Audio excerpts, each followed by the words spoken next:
কোরবানি ঈদের আর মাত্র 5 দিন বাকি।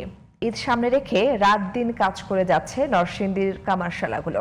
সারা বছর কাজ কম থাকলেও ঈদের সময়টাতে ক্রেতাদের চাহিদা মেটাতে অবিরাম কাজ করছে কামাররা। তবে গত বছরের তুলনায় এবার শ্রমিকের মজুরি এবং কয়লা ও লোহার দাম বাড়ায় যন্ত্রপাতির দাম বেশি বলছেন কামার শিল্পীরা। নরসিংদীর প্রতিনিধি শ্যামল মিত্রের পাঠানো তথ্যচিত্রে বিস্তারিত জানাচ্ছেন তানিয়া আহমদ।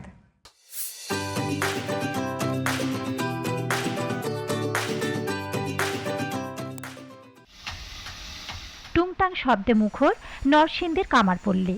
দগ্ধ লোহায় হাতুড়ির আঘাতে ক্রেতাদের চাহিদা মতো তৈরি হচ্ছে বিভিন্ন মাপের চাপাতি, দা, বটি, ছুরি, কুড়াল আর ছোট চাকুর মতো সব ধারালো অস্ত্র। বছরের অন্য সময় কাজ থাকে টুকটাক, কোরবানি ঈদে দিনরাত ব্যস্ততা। নতুন আর পুরাতন অস্ত্র মেরামতে ব্যস্ততা চরমে।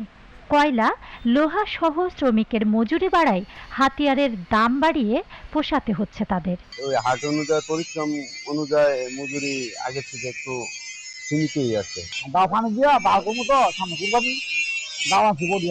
বর্তমানে গত বছর যে রেটটা ছিল এখনো বছর ওইটাই বহাল আছে, কিন্তু আমাদের লোহার দামটা একটু বেশি। কাজ কম, অনেক কম। অন্য বছর 1.5-2 মাস যেই কাজ পরিশ্রম করি এবার কাজই নেই। আইনজের হলে তোর মতো বললে কাজের চাপটা আপনার ঈদের সময় বেশি থাকে। ঈদের সময় যেরকম আপনার চাকু, ছুরি, তারপরে জবাই চাকু, চাপাটি, তারপরে বগি দাও, এগুলো আর কি বেশি চলে। নরসিংদীতে প্রান্তিক জনগোষ্ঠীর জন্য রয়েছে একটি প্রকল্প।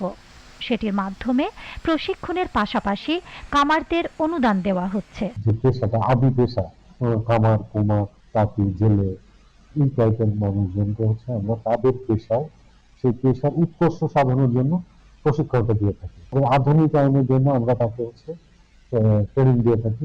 কামার শিল্পীদের প্রশিক্ষণের জীবন মান উন্নয়নে আরও ব্যবস্থা নেওয়া জরুরি বলে মনে করছেন সংশ্লিষ্টরা। Tania Ahmed, GTV news.